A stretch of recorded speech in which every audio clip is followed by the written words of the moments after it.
Hi,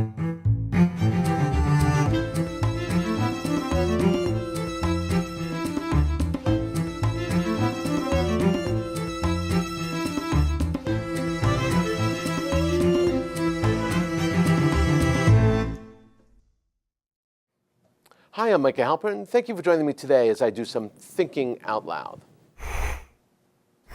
Our first segment is called Background Briefing. The first thing I've been thinking about is Egypt has finally started protecting their Christians, and not a moment too soon. When the latest in Egyptians' series of anti-Christian incidents took place in the ancient city of Luxor, local police stepped in to control the mob. 8 protesters were arrested, 7 protesters were injured, 4 police were also injured. Here's what happened. Muslims gathered to march on the Christian home. Police uncovered their plan and stepped in to protect the family living inside the home. The motivation for the protests was a rumor that the son, a Christian teenager, had converted to Islam, and his parents were holding him prisoner inside, punishing him for the conversion and trying to influence him to change back. The family denies all of this. Had police not stepped in, the crowd would have certainly lynched the family.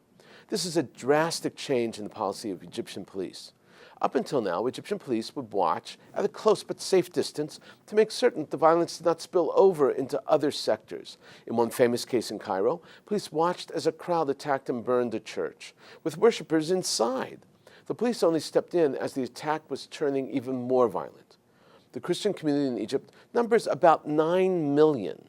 It is the largest Christian community in the Middle East, and ISIS has hit the community hard.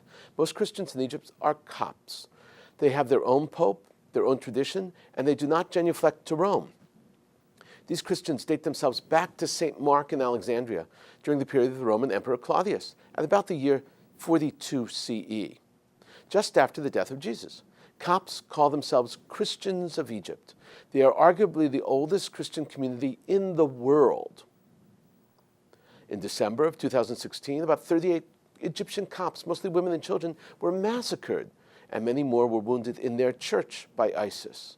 The Israeli media covered the attack in detail, but other than AP and Reuters, only a handful of media in the rest of the world covered the terror, and even then, only by running the wire releases.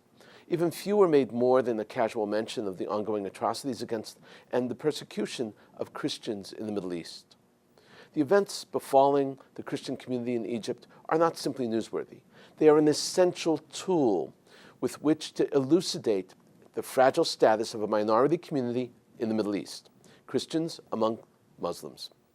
These persecutions are important tools in measuring the activities of Arab governments and their responses to the challenges, standing up and calling attention to the plight of Christians living under Muslim regimes and being murdered by ISIS, while worldwide Christian leadership remains silent, is essential.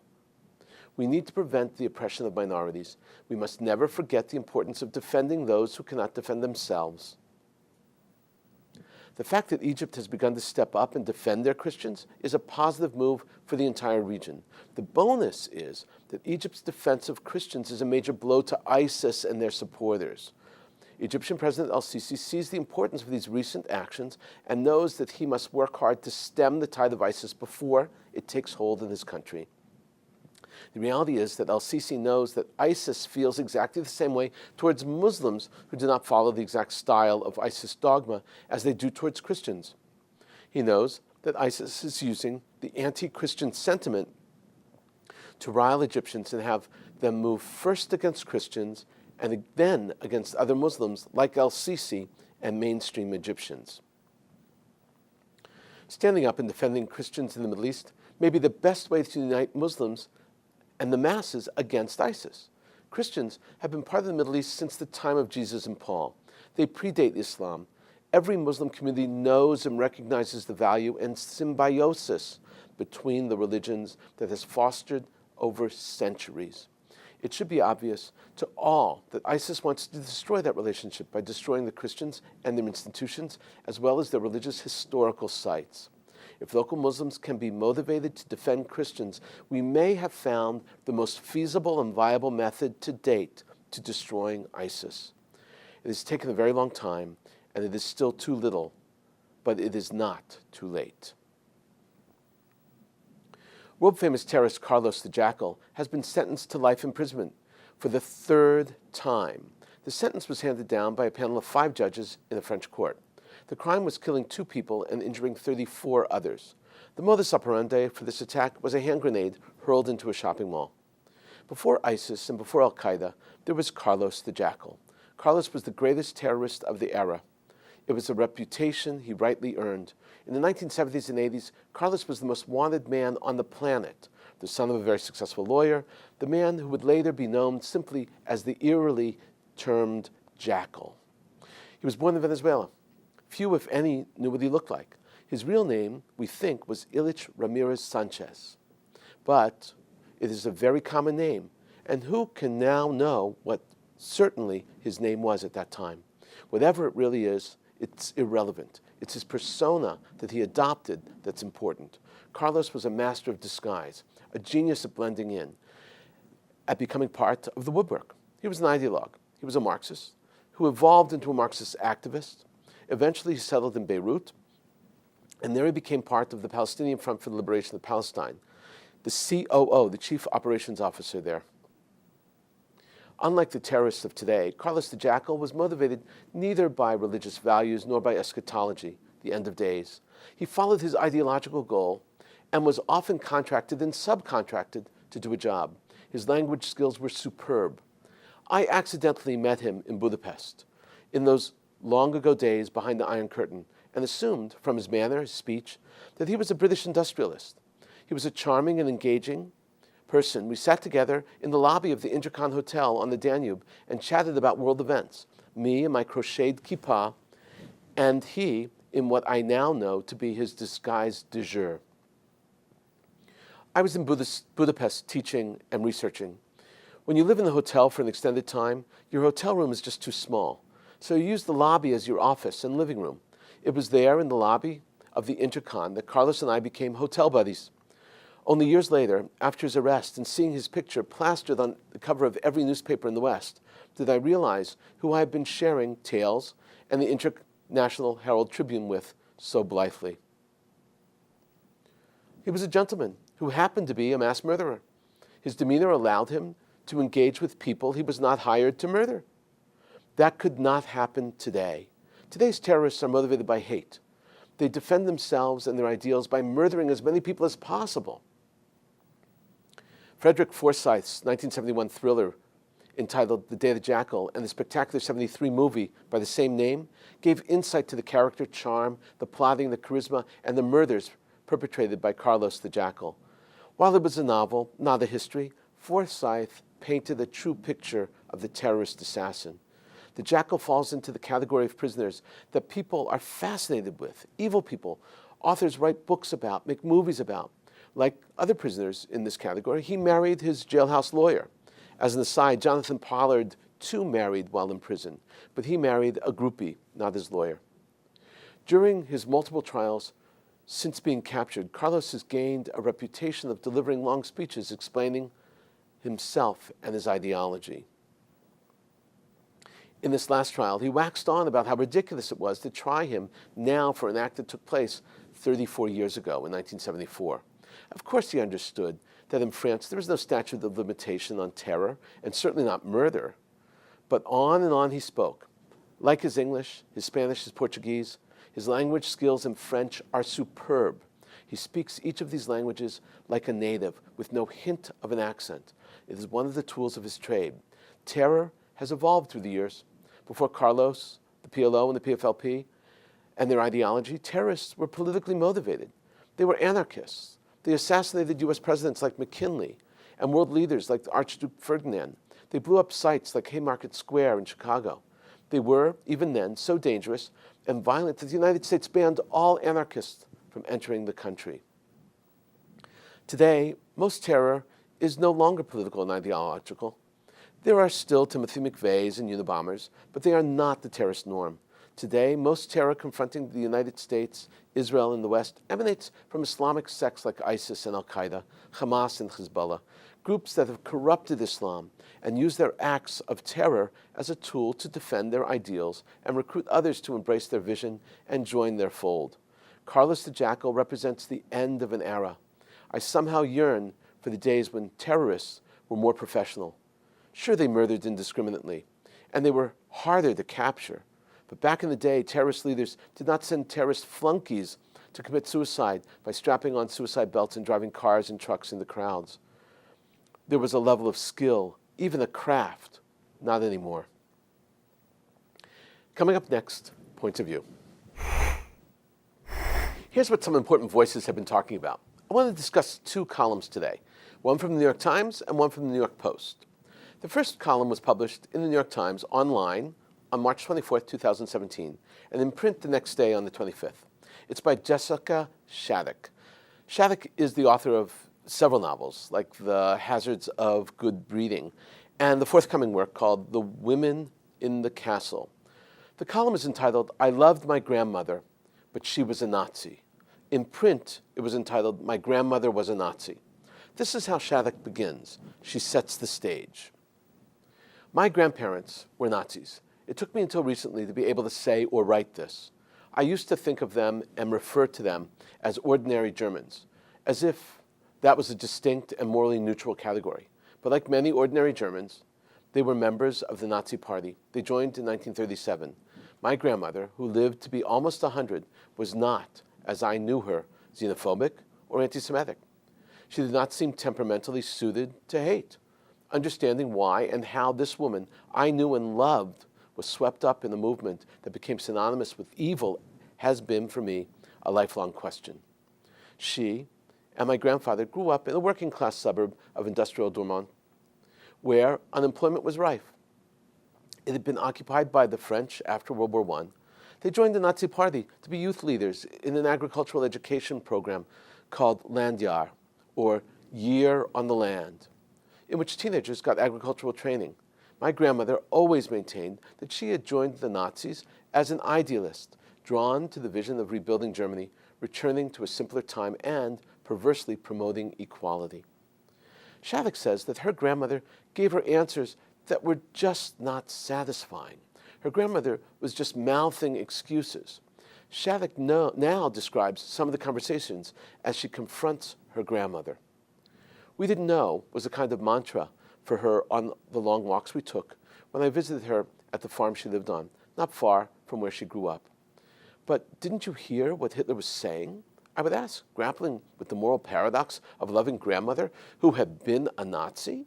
My grandmother would shrug and answer something like, he said a lot of things. I didn't listen to all of them. She didn't see the Jews being rounded up and taken away, or at a minimum harassed by the police. No, she maintained, not in the countryside where she lived. And anyway, she was focused on her own problems, on making ends meet, and once the war began, protecting her children. This insistence on her own ignorance was an excuse, and I didn't and still don't accept it.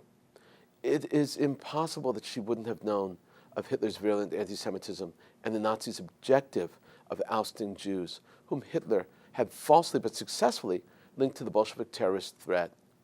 But did she follow what she knew of Hitler's plan to its horrific, unimaginable end? In the late 30s, there was talk of sending Jews to Madagascar and to settlements in the East. But even if she believed this, why wasn't she appalled at the injustice, at the dangerous stripping of rights? But Shattuck continues to ask, and she realizes that the answers her dear grandmother gave were totally insufficient. She continues, Allied propaganda was my grandmother's answer.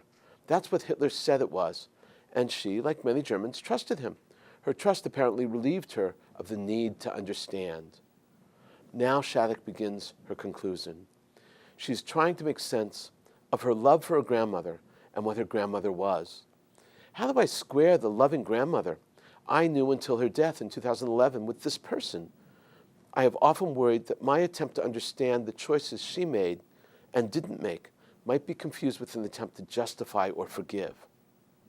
But for me, it is the only way I know to confront the past and take responsibility. My grandmother heard what she wanted from a leader who promised simply answers to complicated questions. She chose not to hear and to see the monstrous sum of those answers added up to, and she lived the rest of her life with the knowledge of her indefensible complicity. But in her willingness to talk about a subject few members of her generation would, she taught me the vital importance of knowing better. Shattuck suggests that at least her grandmother spoke about Hitler and that awful era. Her grandmother at least spoke about what they did, while so many others refused. This is a huge problem that Shattuck uncovers and Shattuck has to live with.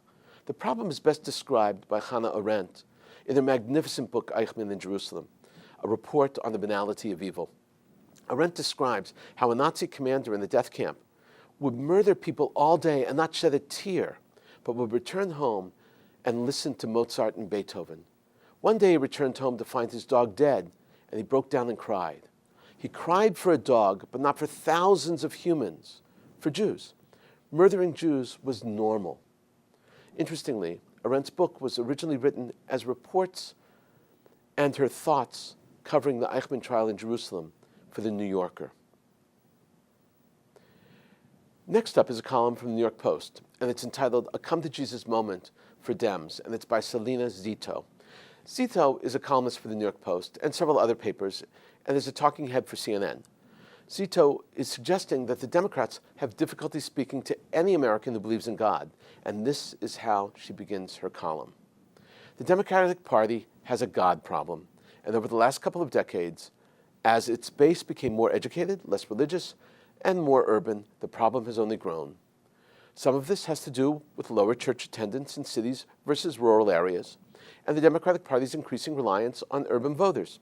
Some of it is the divisiveness of social and cultural issues like abortion and gay marriage, and the divide has seemingly sapped Democrats' ability to communicate to religious Americans, especially if those people of faith are white, according to Brad Chisholm, a longtime and respected Democratic strategist based in Mississippi. And that problem extends to the national media, who, by and large, are mostly Democrats, meaning you have these powerful forces who do not understand more than half of the people in this country, he said. She explains that Chisholm has a very good point, and the Democratic Party needs to change if they have any hope in winning another election. She continues, the 2006 midterm elections seem to have been a turning point. Democrats won control of both the House and the Senate, as well as the majority of state governorships. As the Pew Research Center noted at the time, exit polls showed Democrats did well among their core constituencies compared to 2002. They received increased support from Jews, religiously unaffiliated, infrequent churchgoers, and those who never attend religious services. Zito concludes saying, in other words, Democrats were hugely successful across the country by solidifying their base. In the process, they have pushed away religious voters not simply by ignoring them, but by actively repelling them with accusations of bigotry and backwardness. Unless they change that, Democrats haven't got a prayer of solving their God problem. Great play on words. A prayer of solving their problem. Zito is 100% correct. Coming up, commentary through cartoons where pictures tell the story. I want to talk about two cartoons today. The first is by Patrick Chapati and was published in the international edition of the New York Times on March 27th, 2017. The cartoon takes place in London, just outside the Parliament and Big Ben. A traffic cop is conducting traffic, and a counterterrorism officer asks the traffic cop, "Are you the first line of defense?" The second cartoon is a comment on our new method of communication. The cartoonist is asking, how much have we really changed and how much have we developed? The caption reads, 4,000 years and we're back to the same language. It compares hieroglyphics of yesteryear with emojis of today. In a moment, my own perspective and a few predictions. This is a first in Islamic-Jewish relations. In Singapore, Imam Nala Muhammad Abdul Malik entered the Magen Avot synagogue to meet with Rabbi Mordechai Abergel. The imam presented the rabbi with a formal letter of apology. Even before the meeting was held, the apology was made public and read at various times and places. The story begins with a series of sermons the imam gave in January and February. In the sermons, the imam referenced a scathing attack against the Jews and Christians, which he took from an old Arabic text which originated in his village in India. The text read, "Allah help us against the Jews and the Christians." It should be noted that this is not a verse from the Quran. Rabbi Abergil accepted the letter and the apology. Imam Abdul Malik proffered the same apology to the Bishop of Singapore on Friday, 2 days before he met with the rabbi. The Imam also apologized to all Singaporeans for behaving in a way that is unacceptable and that generates hatred and anger. At the conclusion of the Arab Summit in Jordan, it was agreed that the only solution to the Israeli-Palestinian conflict is a two-state solution. King Abdullah of Jordan said in the summit address that the Palestinian state cannot be created without a two-state solution. This is groundbreaking. The idea that the vast majority of Arab leadership publicly recognized two states is noteworthy. To put it bluntly, two states means Israel and the Palestinian state. This was official recognition of Israel by Arab leadership. This is nothing short of historical. An Israeli Arab has been indicted for sending money to an ISIS fighter in Iraq. Fadel Saber Knane is a 25-year-old whose brother Muhammad joined ISIS in Syria. Fadel's brother Muhammad was killed. Fadel found out about his brother's death via a message which came from a mutual friend named Muhammad Kailani, who was also fighting for ISIS, either in Syria or in Iraq. In early March of 2017, Kailani told Fadel Knane that he was injured and needed money. Knane went to a money changer in Jenin who transferred 5,000 shekels, which equals about $1,300, to Kailani in Iraq. And for that, he was arrested. This was just one of many examples of Israelis who've been arrested for helping ISIS. It's not a trend, but it is deeply troubling. Palestinians and Egyptians are talking. They're in talks in an effort to reconcile their tensions. Palestinian leaders met in Egypt with their Egyptian counterparts. This was a good sign. For some time now, there's been almost no interaction between these two parties. There are several reasons for the division. The first is that Egypt had begun reaching out to the leaders of Gaza and tried to work with them in order to protect their border and stop the back and forth movement of weapons and drugs. Tensions between Palestinians in Gaza and the West Bank are nearly beyond repair. The second reason is that Egypt withdrew an anti-Israeli settlement resolution at the United Nations Security Council due to pressure from the United States and Israel. Never mind that the resolution passed the next day after being proposed by another country. Tensions between Egypt and the Palestinian Authority can be resolved. Egypt is a regional power, and it's the best interest of the Palestinians to be able to count on el-Sisi and his government. We've been thinking out loud about a lot today. Now that you know what I've been thinking, let me know what you're thinking. Email me at micah@jbstv.org. Tweet me at Micah Halpern. Tell me what you think. Before we end, let me leave you with one piquante piece of information. Did you know that the word Nazi is a short, truncated name? It stands for Nationalist Socialist Arbiter Party, or in English, the Nationalist Socialist Workers' Party. When the name was coined, they wanted to attract everyone, so they took a name with everything in it. It's a name of impossible links. Nationalists are not socialists, and workers are against the nationalists. They shortened the name, and sometimes the Nazis are referred to actually as the Nationalist Socialists. Nazi is the first letters of these two words, Na for National and Sozi for the German pronunciation of socialists, which when combined equals the word Nazi. Thank you for thinking out loud with me, Micah Halpern. Let's think out loud again next week on JBS.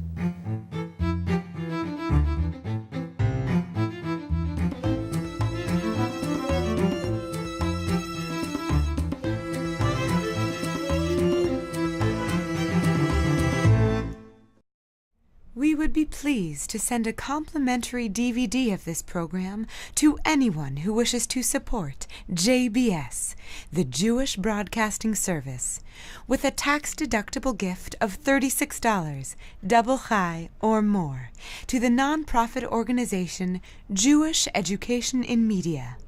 Simply visit the JBS homepage and click on the Donate button to make a donation by PayPal or your credit card. And please indicate the program for which you would like a DVD. Or you can send your tax-deductible check made out to Jem, To Jim, Post Office Box 180, Riverdale Station, Bronx, New York 10471. And again, please remember to indicate which program you would like to receive with our compliments. And we thank you for your kind support.